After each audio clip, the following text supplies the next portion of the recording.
Mr. Jackson, it is my real great pleasure to be sitting here with you this afternoon. You are a legacy. You are a legend in this business. Can you talk about those early days? I was born in Arkansas. Okay. And went to school in Arkansas. Later, my mother and father separated. Then I went to Oakland with my father, and my mother went to Indiana. My father went to Oakland. Did you always want a large family? No, I just wanted a small family, but I was the type of guy that when my wife started having kids, most of the guys was doing away with the kids and stuff like that.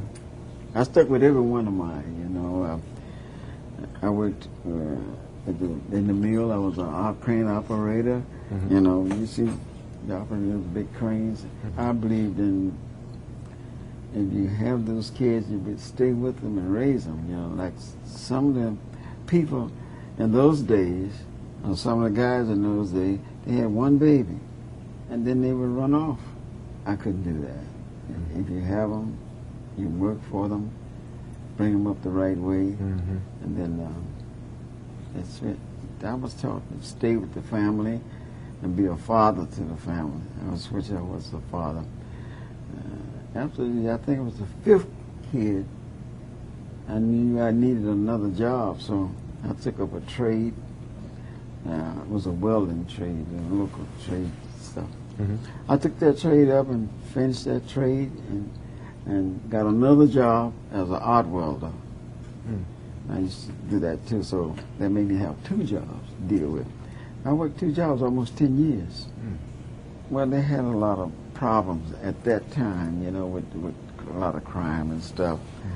And that's one of the reasons that I was able to keep my kids at home. I know Michael always complained, but he never did have a childhood.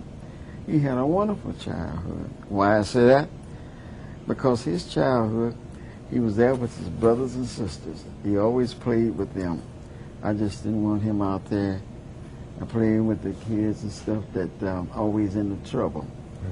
And they were, some of those kids are in prison, some of them are dead, and mine never was that. In raising those kids, I raised them close. They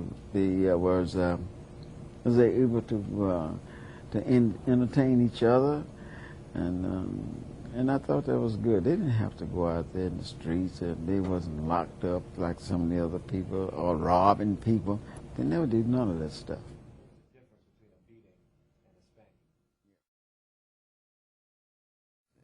And I asked you a question. There is a difference between a beating and a spanking. A spanking, you just spank them a little bit with your hand or something, let them know that's wrong what they're doing. A beating comes from the slavery days. When they used to beat the slaves, because when the slaves tried to run for freedom or something, they grabbed them and beat them and tortured them, And they beat them with just about anything they get their hands on, put scars on them and all that type of thing. And that's the difference between beating, and that's where it came from in the slavery days by the slave masters. Tell me, when did music become a part of their lives? Was that a dream of yours? Was that something that you saw that could protect them even more? Well, that came from me being involved with some type of music and things and rehearsing, and they'd be standing around listening and looking. And when I bought my instruments, and my wife used to sort of like scold me about buying so many instruments because I kind of want them involved with it as well. And so after being them involved with the instruments, Tito used to play my guitar and all that stuff, and he learned how to play pretty good. And then the group, my wife, who rehearsed them a lot too, she found out they were had good harmony when they sing, and the one was playing the guitar, and the one was playing the bongos and stuff. So it was making a little noise. Was there a moment, Mr. Jackson, where you looked at your kids, or maybe it was Tito first, and maybe Jermaine, or all of them, and you said, you know what, there's something really special about my boys. Like, these aren't regular boys. There's some talent there. Well, I saw the talent there, and they were learning real good. But when Michael got involved, when singing with them and all that type of thing, I really saw the real talent there, because he was doing things, spinning and dancing and all that stuff, which most most artists gets on stage when they get ready to perform. It's one foot to the other, and they don't have any magic in what they're doing on stage.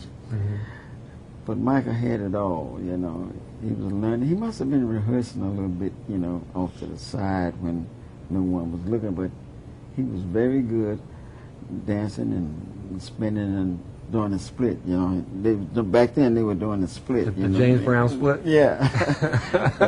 But he learned real fast. So you saw magic in Michael? I saw magic in all of them with Michael leading the songs, yeah. But Jermaine's a very good leader too. Jermaine, it's kind of hard to tell which one's the better singer, but I think Jermaine may be just a little bit better ballad singer than Michael is. But one thing Jermaine couldn't do, he couldn't dance and play that guitar like Michael could. Yeah. So Michael could dance, yeah. So he couldn't put it all together. He couldn't put it all out together at the same time. And when did you know? Do you remember their first performance? Like when you took them out in front of people? Obviously, there must have been a lot of performances in the living room first, or in the house.